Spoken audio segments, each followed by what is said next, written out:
بسم اللہ الرحمن الرحیم۔ السلام علیکم۔ اس نے بڑی ادا سے ٹرے گندل کے سامنے رکھ دی اور اسی سبق خرامی سے واپس چلی گئی۔ ایسی بہت ساری چیزیں یہاں ہوتی ہیں، نیلم نے ہنستے ہوئے کہا تو میں جھنپ سا گیا۔ اس نے میری نظروں کا تعاقب کر لیا تھا۔ پتہ نہیں وہ کیا سمجھی اور میری نگاہوں کا اس نے کیا مطلب اخذ کیا تھا۔ گلاسوں میں سوڈا تھا۔ گندل نے اٹھایا تو میں نے بھی گلاس تھام لیا۔ پھر انہی لڑکیوں سے بات شروع ہوئی اور فلم انڈسٹری تک جا پہنچی۔ ڈھیر ساری باتیں ہوئیں۔ اسی دوران دوپہر کا کھانا بھی کھا لیا گیا۔ جب ہم وہاں سے رخصت ہونے لگے تو نیلم نے کہا، شجاع پھر کہوں گی کہ آپ سے مل کر بہت خوشی ہوئی اور اچھا ہوا آپ آج میرے ہاں تشریف لے آئے۔ کل ہی میرے ایک محدود سی پارٹی ہے، آپ بھی ضرور آئیے گا۔ گندل تو ہوگا ہی۔ جی میں ضرور آؤں گا۔ اب اجازت، میں نے کہا۔ اوکے، خدا حافظ، اس نے کہا تو ہم وہاں سے نکل آئے۔ نیلم کی باتوں سے مجھے ایسی بہت ساری باتیں معلوم ہو گئی تھی جن کا اگر میں تعاقب کرتا اور ان پر تھوڑی محنت کر لیتا تو اپنے مطلب کے کام کی شروعات کرنے میں کوئی مشکل نہیں تھی۔ نیلم نے بہت اچھا سپارش دیا تھا اور انہی باتوں کے باعث میں پراعتماد بھی ہو گیا تھا۔ مجھے یقین تھا کہ میں بہت جلد اس ماحول سے نہ صرف مانوس ہو جاؤں گا بلکہ سب کچھ کر سکوں گا جو میرے ذہن میں تھا۔ گندل مجھے دفتر چھوڑ کر چلا گیا۔ اس نے مجھے رات اسٹوڈیو آنے کو کہا۔ وقت اور جگہ بھی بتائی جہاں پر وہ آسانی سے مجھے دستیاب ہو سکتا تھا۔ میں اپنے فلیٹ سے اسٹوڈیو کے لیے نکلا تو رات کا اندھیرا پھیل چکا تھا۔ میرے پاس وقت بہت تھا۔ میں کم رفتار سے گاڑی چلاتا اور دھیمے سر میں کوئی گیت گنگناتا اس اسٹوڈیو کی جانب چل پڑا جہاں مجھے گندل نے ملنا تھا۔ میں پہلی بار وہاں جا رہا تھا، اس لیے ایک ذرا سی جھجک بھی میرے اندر تھی۔ اسی جھجک کو دور کرنے کے لیے میں نے انہی سے متعلق ایک وزیر کا فون اسٹوڈیو کے مالک کو کروا دیا تاکہ اگر گندل مجھے نہ بھی مل سکے تو کم از کم میں اپنے طور پر کام کا آغاز کر سکوں۔ میں اسی آہستہ روی سے اسٹوڈیو کا گیٹ پار کر گیا۔ سامنے ہی پارکنگ میں مجھے گندل کی گاڑی کھڑی نظر آئی۔ اس کے ہونے کے احساس میں میں پرسکون ہو گیا کیونکہ ایک وہی تھا جو وہاں پر مجھے جانتا تھا، ورنہ وہاں سب میرے لیے اجنبی تھے۔ میں نے پارکنگ میں گاڑی لاک کی اور عمارت کے اندر چلا گیا۔ وہ عین سامنے چبوترے پر کچھ لوگوں کے ساتھ کھڑا گیٹ کی طرف ہی دیکھ رہا تھا۔ مجھ پر نظر پڑتے ہی وہ مطمئن سا دکھائی دینے لگا۔ میں آہستہ قدموں سے چلتا ہوا اس کے پاس جا پہنچا۔ وہاں سبھی شوبز رپورٹرز تھے اور ان کا تعلق مختلف اخباروں اور رسالوں اور ایجنسیوں سے تھا۔ اپنے اپنے انداز سے ہر کوئی ملا۔ اس تعارف کے بعد ایک خوشگوار فضا ہمارے درمیان بن گئی تھی۔ زیادہ دیر تو نہیں ہوئی مجھے آنے میں نے گندل سے کہا۔ نہیں، بس ابھی کچھ دیر پہلے ہی آیا ہوں اور شکر ہے کہ تم وقت پر آ گئے، ورنہ ہمیں ایک دوسرے کو تلاش کرنا پڑتا۔ یہ کون سا ہالی ووڈ ہے یہاں؟ ایک شریر بدن کے لڑکے نے مضحکہ خیز انداز میں فقرہ ادھورا چھوڑ دیا جس پر سبھی ہنس دیے۔ اس لڑکے کا نام ندیم تھا۔ تعارف کے دوران ہی وہ مجھے اپنے پہلے تاثر میں عجیب سا لگا تھا۔ پہلی نظر میں یوں گمان ہوتا تھا جیسے وہ بنگلہ دیشی ہو۔ پھر کچھ ایسی ہی باتوں کا تبصرہ ہوتا رہا۔ اس دوران ایک رپورٹر شیڈول دیکھ آیا کہ کس حال میں فلم کی شوٹنگ ہونا ہے۔ اس رات صرف ایک سیٹ پر شوٹنگ تھی۔ سب ہی کا خیال تھا کہ وہ خاصی دیر سے شروع ہوگی۔ آؤ شجاع، تمہیں اسٹوڈیو کے مالک سے ملواؤں، گندل نے میری خواہش پر کہا اور چبوترے سے اترنے کے لیے قدم بڑھا دیے۔ ان میں صرف ندیم ہمارے ساتھ آیا، باقی سب ادھر ادھر بکھر گئے۔ اسٹوڈیو کے مالک کے دفتر تک پہنچنے میں گندل آگے تھا۔ وہ بلا جھجک بغیر دستک دیے اس کے آفس میں جا گھسا۔ وہ اکیلا نہ تھا، اس کے ارد گرد چند لوگ بیٹھے ہوئے تھے جن میں دو چار خواتین بھی تھیں، اور خواتین میں اس دور کی سب سے مقبول ترین ہیروئن ہما بھی موجود تھی۔ آئیے گندل صاحب، اسٹوڈیو کے مالک نے کھڑے ہو کر ہمارا استقبال کیا، پھر باری باری ہم سے ہاتھ ملاتے ہوئے بیٹھنے کا اشارہ کیا۔ وہ میری جانب دیکھ کر مسکرا دیا، جس سے مجھے اندازہ ہو گیا کہ وزیر کا فون کارآمد ثابت ہوگا۔ اسٹوڈیو کا مالک خاصا خوش لباس اور خوش اخلاق لگ رہا تھا۔ فرنچ کٹ داڑھی اس کے چہرے پر خوب جچ رہی تھی۔ ہمارے آنے سے پہلے شاید وہ لوگ بھی عام سی گفتگو ہی کر رہے تھے کیونکہ کسی کے چہرے پر بھی کوئی تناؤ نہیں تھا اور نہ ہی کوئی گفتگو شروع ہوئی، بلکہ میرے تعارف کے بعد یوں ہی رسمی سی باتیں شروع ہو گئیں اور پھر فلم انڈسٹری کے بحران اور مشکلات کا ذکر چل پڑا۔ ہر کوئی اپنے طور پر اپنا خیال ظاہر کر رہا تھا۔ اس سے فضا خاصی بے تکلف ہو گئی اور گفتگو میں مزہ آنے لگا۔ میں ان سب کی سنتا رہا۔ وہیں مجھے احساس ہوا ہما اپنی بات انگریزی میں ہی کر رہی تھی۔ میں نے ہما کے لہجے اور انگریزی بولنے کے انداز پر غور کیا تو نہ جانے کیوں مجھے یہ احساس ہوا کہ وہ محض فیشن کے طور پر یا پھر معروف کرنے کی خاطر ہی انگریزی بول رہی ہے۔ اب تک چونکہ وہی لوگ بول رہے تھے اور میں چپ تھا، اس لیے محض سوچ کر رہ گیا کہ ان دونوں ایک فیشن چل نکلا تھا کہ فلمیں دوسرے ممالک میں جا کر بنائی جائیں۔ اس بارے میں بہت سی باتیں سننے کو ملی تھیں کہ فلمیں غیر ممالک میں بنانے سے فلم ساز کو کیسا اور کس قدر فائدہ حاصل ہوتا ہے۔ چونکہ میری دلچسپی نہیں تھی، اس لیے کبھی میں نے اس پر دھیان نہیں دیا۔ ہما کی انگریزی سے مجھے لگا جیسے اس نے باقاعدہ سیکھی ہو، کیونکہ اس کی گفتگو کے پیچھے کوئی علمیت یا قابلیت نظر آ رہی تھی جو کم از کم مجھے کھل رہی تھی۔ انگریزی بولنے کی ایسی ہی بھی کیا مجبوری؟ میں یہ سب سوچ رہا تھا کہ اسٹوڈیو کے مالک نے پوچھا، شجاع صاحب، آپ بتائیں، آپ اس پر کیا کہتے ہیں؟ مجھے اس وقت ذرا بھی اندازہ نہیں ہوا کہ یہ سوال اس نے کس مقصد کے تحت کیا تھا۔ وہ واقعی فلموں کے بارے میں میری رائے جاننا چاہ رہا تھا، یا پھر یہ معلوم کرنا چاہتا تھا کہ میں شوبز میں وارد تو ہو گیا ہوں، کوئی شربت بھی ہے اس معاملے میں۔ میرے ذہن میں فوراً جو بے لاگ تبصرہ آیا تھا، اس سے جو بھی میں کہتا، اس سے وہ میرا رخ متعین کر سکتے تھے، اس لیے میں نے کسی بھی طرح کی رائے دینے سے احتراز کیا، بس یوں ہی گول مول سی چند باتیں کہہ دی، جس میں فلم کے ہر پہلو کو بہتر بنانے اور خصوصاً اداکاری کے معیار کو بلند کر کے نئے چہروں کو متعارف کرانے کی بابت ذکر کیا۔ پڑھے لکھے تکنیک کاروں اور دیگر شعبوں میں تعلیم یافتہ لوگوں کی ضرورت کو محسوس کیا۔ میرا خیال تھا کہ یہ ایک آرٹ ہے اور اسے اسی حوالے سے ہی پیش کرنا چاہیے، محض پیسہ کمانا ہی مقصد نہیں ہونا چاہیے۔ اس وقت میں نے کچھ اور باتیں بھی کی تھیں۔ میری بات ابھی ختم نہیں ہوئی تھی کہ ہما نے منہ بناتے ہوئے قدرے تصدیق لہجے میں انگریزی زبان میں ہی کہا، آرٹ ایک الگ چیز ہے اور پڑھا لکھا ہونا ایک الگ خصوصیت۔ فنکار نے تو ہی وہی کرنا ہوتا ہے جو اسے کہا جائے، پھر آپ صحافی حضرات ہی تو اسے فن کی بلندیوں کا نام دے دیتے ہیں۔ آپ لوگ بھی تو بے جا تعریف اور بے جا تکنیک کرتے ہیں۔ معاف کیجیے گا، آپ لوگ بھی اس فن سے واقف نہیں، ورنہ یوں ہی انشن نہیں لکھا جاتا۔ پہلے آپ تو سیکھیے اور جانیں کہ فن ہوتا کیا ہے۔ میں اس کی بات سن کر مسکرا دیا۔ میں اب تک اردو میں ہی بات کر رہا تھا، لیکن ہما کو جواب دینے کے لیے میں نے انگریزی میں کہا، میڈم، میں جانتا ہوں کہ فن کیا ہوتا ہے۔ خوش قسمتی سے اگر مجھے ان پر عبور نہیں تو ہر فن کے بارے میں معلومات ضرور رکھتا ہوں۔ میں نے آپ کی بھی 2-1 فلمیں دیکھی ہیں، اگر میں انہیں فن کے اسی معیار پر پرکھوں تو آپ صفر بھی نہیں ہیں۔ اداکاری کیا ہوتی ہے اس بارے میں آپ کچھ نہیں جانتی۔ مردوں کو لبھانا، ڈانس کے نام پر اچھل کود اور اداکاری سب مختلف چیزیں ہیں۔ عوام کیا چاہتی ہے، ان کا معیار کیا ہے، ہم اس پر پورا اتر رہے ہیں۔ لوگ مجھے پسند کرتے ہیں اور میرے نام پر فلم بکتی ہے۔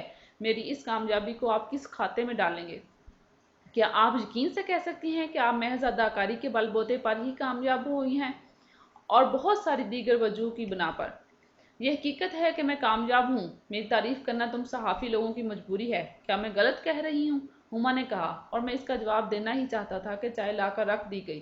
ایک ذرا سی ہلچل پیدا ہوئی تو وہ سلسلہ ٹوٹ گیا۔ میرے سامنے کپ رکھا گیا تو اسٹوڈیو کے مالک نے بڑے نفیس انداز میں کہا، پلیز لیجئے۔ شکریہ، میں نے کہا اور چائے کا سپ لے لیا۔